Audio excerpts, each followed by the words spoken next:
Thanks for joining us. My name is Ibrahim Sani. We're taping this interview at the Kuala Lumpur Convention Centre. This is because we're attending the Hasanah Forum in conjunction with AVPN. We're talking about social impact and sustainability and ESG and many more. And throughout the 3 days, Astro AWANI is the official broadcaster at this conference. And of course, we're looking at the kind of conversations that can be pulled out from this particular session. Of course, joining me on my left is Matthew Smith, the CEO of Fortify Rights. Let's start off with that. Can you tell me more about Fortify Rights? Sure, Ibrahim. Thank you so much. So Fortify Rights, we're a human rights organization. We essentially do three things. So we're investigating human rights violations. We are engaging people who are in positions of power who can help change negative outcomes to positive outcomes. The third thing we do is what we call strengthening work. So we are strengthening community-based responses to human rights violations. This includes human rights education, it includes trainings, other types of things that our team can do for human rights defenders on the front lines. Our team is working in Myanmar, Thailand. We're here. We have a couple staff here in Malaysia. We're also in Bangladesh.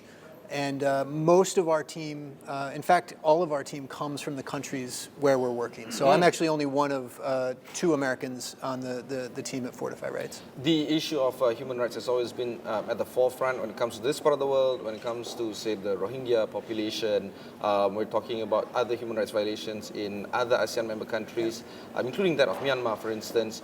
Do you feel that you have your work cut out for you when it comes to trying to see and investigate and try to bring to light some of the human rights offenses that is being done in these many countries?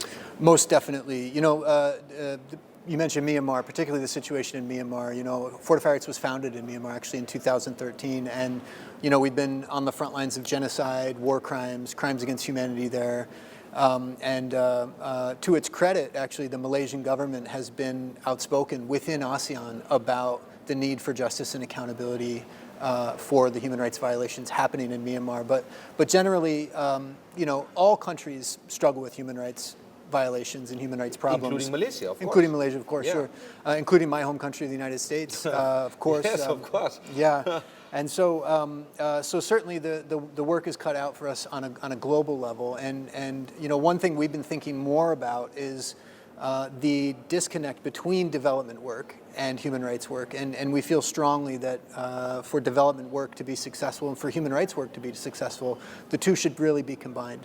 And so at Fortify Rights, we don't see divisions between these two areas. And I'm really grateful to be here in KL at AVPN to have those conversations with people here. One would argue that economic growth and other development issues are actually contingent upon human rights. Others would argue that there are plenty of other countries or other examples that have achieved economic growth and economic success while disregarding human rights. Sure. Do you feel that that is the thinking that many of us hold in this part of the world? Well, you know, I think there are market-based solutions to social problems, certainly. But market-based solutions and development solutions to social problems really only get us so far. So, for example, the market is not going to get the Rohingya Muslim population citizenship in Myanmar. No, it won't. Market-based solutions won't end human trafficking or hold human traffickers accountable. So there are these types of human rights violations that I think, unfortunately, many human rights violations really do need to be dealt with in a concerted, deliberate, explicit way. But again, there is this interplay with economic growth, with market-based solutions, and human rights promotion and protection. One would argue also that if a country doesn't want to change, there seems to be little that other countries can actually encourage that particular country to adopt better human rights policies. The clearest example is ASEAN.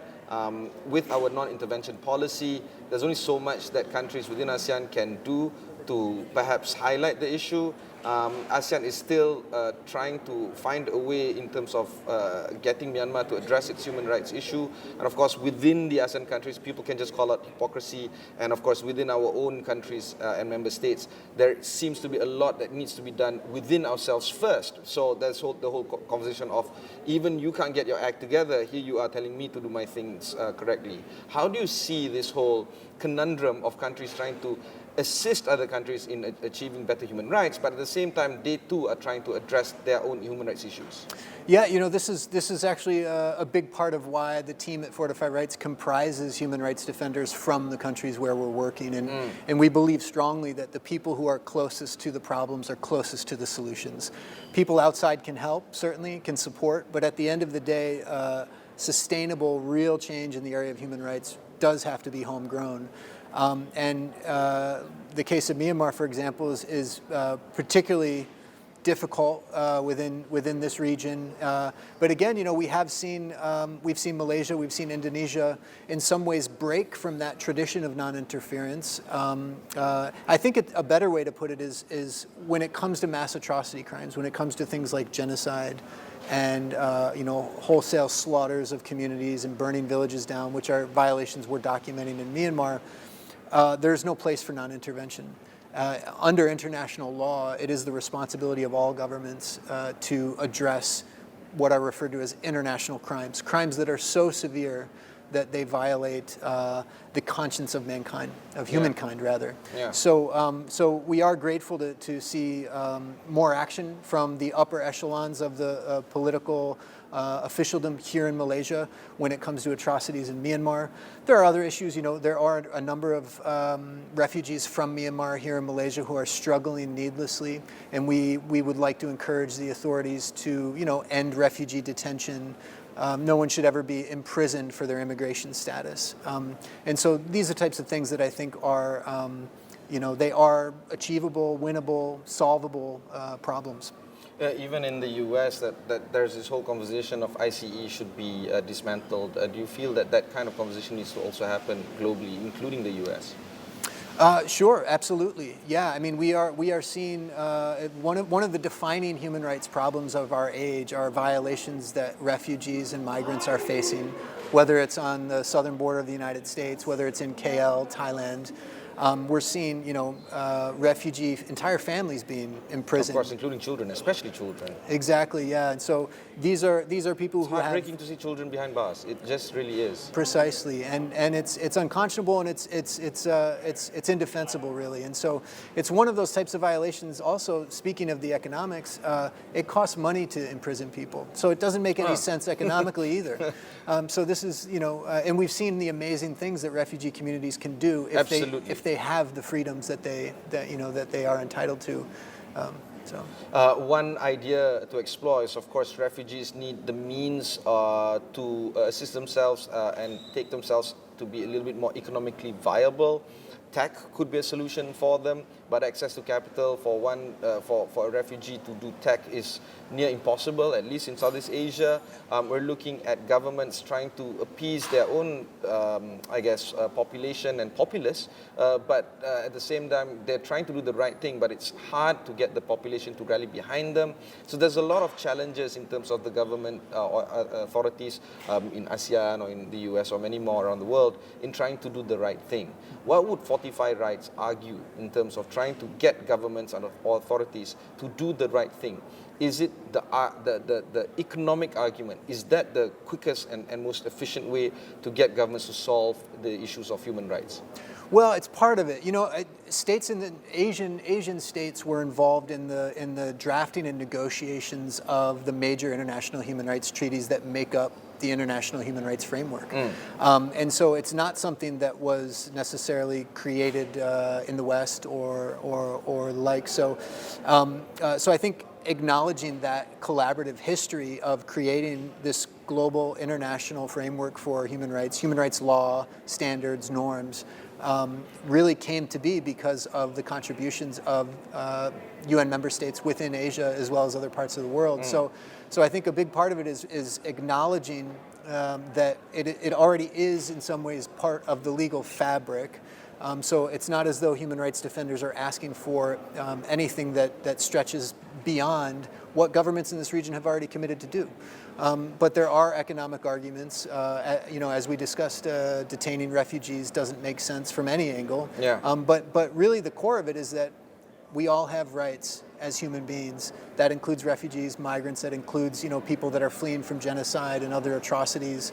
And so I think the main thrust of achieving human rights change really should be an acknowledgement of the rights that we all hold, the dignity that we all hold as human beings. Let's talk a little bit more about the situation that is currently happening in Myanmar.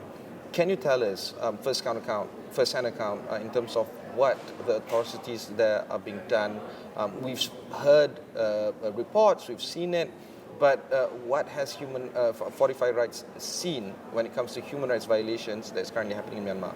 Well, even going back to 2012, for example, I personally was on the ground when villages were getting burned down in Western Myanmar. This is the Rohingya. Yeah, the Rohingya population. And then, of course, and our team members are on the front lines of these violations as well, collecting evidence, documenting the truth so that we can try to work to end and remedy those violations. At the risk of their own personal safety. Always, yeah. Unfortunately, that is the reality a lot of human rights defenders in the region are facing. Since the coup, February 1st, 2021 in Myanmar, the military took over. We've been seeing widespread and systematic attacks throughout the country against the civilian population. And this is not only horrible for Myanmar. Myanmar was on a very different trajectory before the coup. So it's not only horrible for Myanmar, but it's horrible for the entire region. And it's spilling over into Bangladesh, into Malaysia, Thailand, and other parts of this region. And so I think it is crucial not just for Myanmar's pro-democracy movement to win this battle that they're fighting. This is a life and death battle for more than 55 million people. But it's crucial for ASEAN to come together to support. And we have seen some unfortunate trends in, like the Thai authorities, for example, engaging the Myanmar military junta and not the pro-democratic forces in the country. Giving them the legitimacy instead of the democracy. Precisely, people. yeah. And this is a military that's responsible for the worst crimes that could be committed: genocide, war crimes, crimes against humanity. It's led by generals that really should be in The Hague facing criminal prosecution, which is also something we're working towards at Fortify Rights. And of course, no matter how bleak the situation is, there seems to be a lot of cases or examples where human rights defenders do actually have or seize the day. We're looking at the Nuremberg trial, for instance, back in the 40s, that took place despite the Holocaust taking place. Do you feel that day of retribution is coming for those that are committing these atrocities? I believe it deeply. I believe it deeply. I think the wheels of justice are very slow internationally. We know that. It could be improved, could be more efficient, but certainly there are ongoing investigations now by the International Criminal Court into atrocities in Myanmar. Our organization actually just filed what's known as a universal jurisdiction complaint in Germany.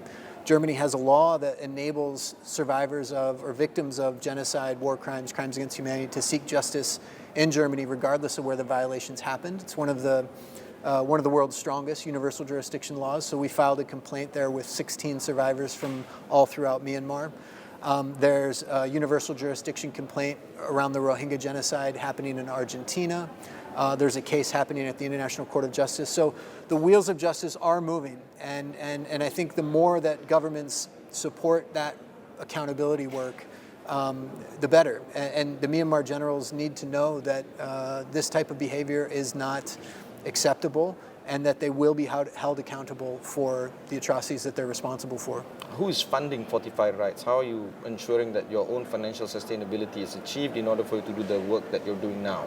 Yeah, most of our funding comes from foundations or grant-making institutions, actually outside this region. And historically, a lot of Asian philanthropies have, in our experience at least, have kind of avoided explicitly supporting rights-based organizations. Okay. And I think that's actually it's a shift away from that history that I mentioned earlier of the way in which states in Asia have actually been involved in creating the human rights framework. So what we're hoping to see is more Asian philanthropies coming together to support the promotion and protection of human rights. And I think, where we've seen some slower progress with the SDGs, with the development goals that the world is working towards, I think part of the reason for that has been this carve-out of human rights. And so I think if we can bring human rights back into that fold of development to support that interplay, I think we'll see some dramatic changes, not only in this region, but internationally, because when advancements happen in one part of the world, other parts of the world take notice. it can spread in a very positive way. And so we're hoping to have some of those conversations here at AVPN. I cannot imagine the majority of people around the world is opposing the upholding of human rights. However, if it's out of sight, it's out of mind. How do you intend to bring that focus of conversation back into the frame to let people know that these violations are currently happening around the world, and this is very much essential to what they're doing on a day-to-day basis? How do you ensure that this continues to be at the center of the conversation for many countries and organizations right now? You're absolutely correct, Ibrahim. It's a big issue. We have an amazing team at Fortify Rights of human rights defenders that are busy documenting and exposing violations. We're creating reports, we're creating films, social media content, doing what we can to reach populations not only within this region but outside of it as well. Speaking with governments, making sure that governments and people in positions of power have accurate and reliable information about human rights violations is a big part of what we do. And we take a great amount of time and energy to make sure that whatever it is we're focusing on is credible and is reliable. And so for us, that train keeps moving forward and certainly will. And as an organization, we are expanding as well. We're planning to be operational in Ukraine this year, and there's some discussions about expanding to other parts of the globe as well. We'll go for one short break. When we come back, we'll continue on discussing human rights issues with Matthew Smith of Fortify Rights. We'll be right back after these messages.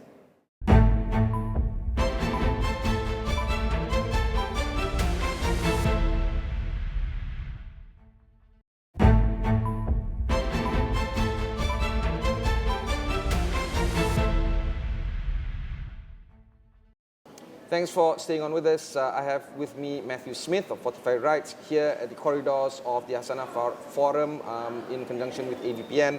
Matthew, let's talk about the speech that you're intending to give, I think tomorrow or the day after? Today, actually. Today, okay. Yeah. What would be some of the ideas that you can share with us? Very shortly, we're going to make you late for your own speech. Yeah, well, I intend to, I'm not sure exactly what I'll speak about, actually, but I do hope to touch on the importance of collaboration for positive human rights change. And I would like to, continue this conversation actually on the main stage here about the way in which states in this region have been important to the creation, development, negotiation, and adoption of human rights laws, standards. I think I will likely share some of the work that our team has been doing, some of the successes. We have part of our work helped create this region's largest human trafficking trial ever that resulted in holding dozens of human traffickers accountable in Thailand. We've helped get perpetrators of genocide to The Hague.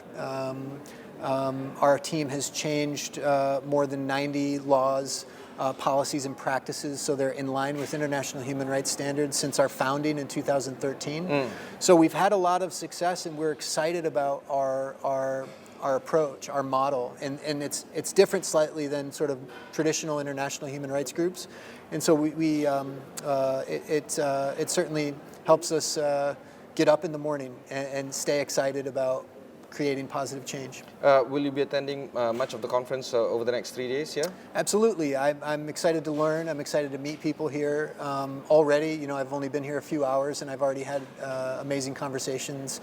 So I'm really excited to be here, and it's a pleasure and an honor. Fantastic. Final question. When it comes to what can be achieved in the near term, what would be some of the ideas that you can share with us on how people can actually help in this conversation moving forward? Well, I think again, not dividing or separating what's traditionally known as development work from human rights work, and acknowledging that it's like separate kind of thing. Yeah, and I think combining these and acknowledging the interplay and encouraging homegrown philanthropies in Southeast Asia to get comfortable with supporting human rights work.